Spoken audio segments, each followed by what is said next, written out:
Welcome to our Spectrophotometer Lab video. We'll first be discussing proper lab attire. As seen in this first picture, this is an example of poor lab attire. He's not wearing goggles, he's having a shirt that exposes his arms too much, and is wearing shorts and not pants, leaving his leg exposed. This second picture is an example of proper lab attire. Her long hair is tied back, her goggles are worn, she's wearing a shirt that covers her shoulder, wearing gloves, which is optimal but not needed in this experiment, wearing pants and closed-toe shoes. One reason to scan across all wavelengths is so that the data will be as accurate as possible. For example, if you scan across all wavelengths, you will be able to identify any trends, similarities, and differences among the data, which would help you in your analysis and improve accuracy. Another reason to scan across all wavelengths is so that you can obtain an appropriate amount of data.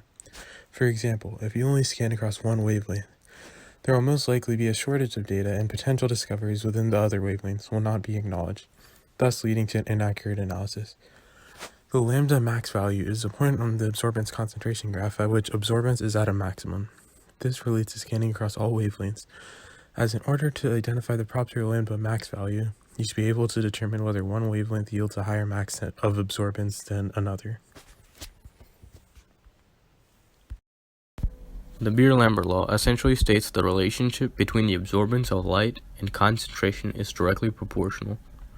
It is defined by the equation A equals E times B times C. In the equation, A is the absorbance value, E is the molar absorptivity, B is the path length, and C is the concentration of the solution.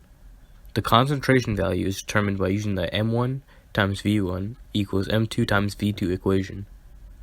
The molar absorptivity and path length are determined in the spectrophotometer, and the absorbance value is found after putting the solution in the spectrophotometer and reading across a determined wavelength. When it comes to calculating the absorbance in the spectrophotometer, if a blank cuvette is not used to zero the machine, then it has no basis to evaluate the absorbance accurately, and so your values will be skewed. I will be discussing the proper lag techniques used in this experiment.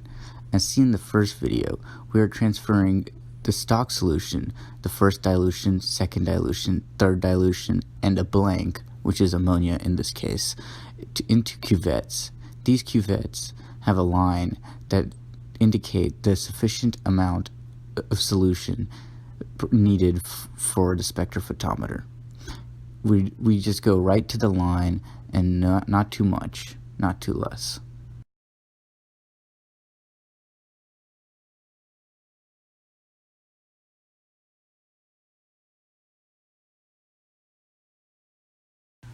After cleaning the cuvettes with Kim wipes, we put the blank in the spectrophotometer with the clean sides in the beam, close the spectrophotometer, and go to the program and press 0. This confirms that the spectrophotometer is now zeroed.